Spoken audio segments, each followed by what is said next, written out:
বিসমিল্লাহির রহমানির রহিম। প্রিয় রায়পুরা উপজেলাবাসী, সবাইকে পবিত্র ঈদুল আজহার শুভেচ্ছা। ঈদ মোবারক।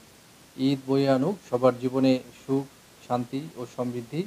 ত্যাগের মহিমায় উদ্ভাসিত হোক আমাদের সকলের হৃদয়।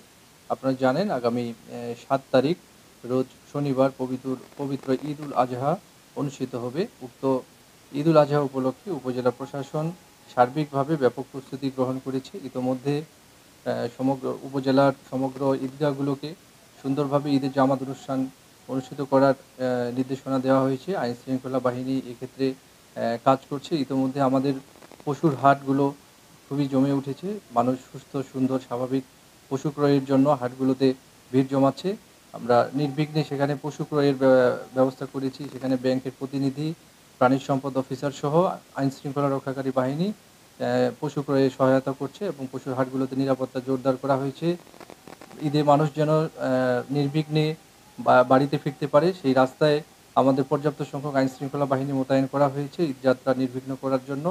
আমরা জানি যে আমাদের এই ঈদকে কেন্দ্র করে ঈদুল আজহায় ব্যাপক পরিমাণ পশু কোরবানি করা হবে। আমরা সকলের প্রতি আমাদের আহ্বান থাকবে যে কোরবানি করার পরেই যেন আমরা দ্রুত বর্জ্যগুলো অপসারণ করতে পারি। আমাদের নিজ উদ্যোগে প্লাস আমাদের উপজেলা প্রশাসন এবং রায়পুরা পৌরসভার কর্মীরা এক্ষেত্রে বর্জ্য অপসারণে সহায়তা করবে। এছাড়াও আমাদের জাতীয় সম্পদ চামড়া সংরক্ষণে জন্য আমরা বিভিন্ন মসজিদ, মাদ্রাসায় বিনামূল্যে সরকার প্রদত্ত লবণ বিতরণ করেছি।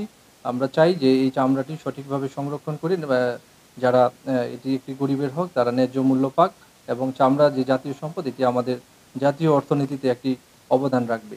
পরিশেষে এটুকুই বলতে চাই যে পবিত্র ঈদুল আজহার যে আমাদের শিক্ষা, সেই শিক্ষায় দীক্ষিত হয়ে আমরা সকলে সহমর্মিতা বজায় রেখে পারস্পরিক সৌহার্দ্য বৃদ্ধির মাধ্যমে সুন্দর সমাজ বিনির্মাণ করি, এই আশাবাদ ব্যক্ত করে আবারও সকলকে পবিত্র ঈদুল আজহার শুভেচ্ছা জানাচ্ছি। ঈদ মোবারক।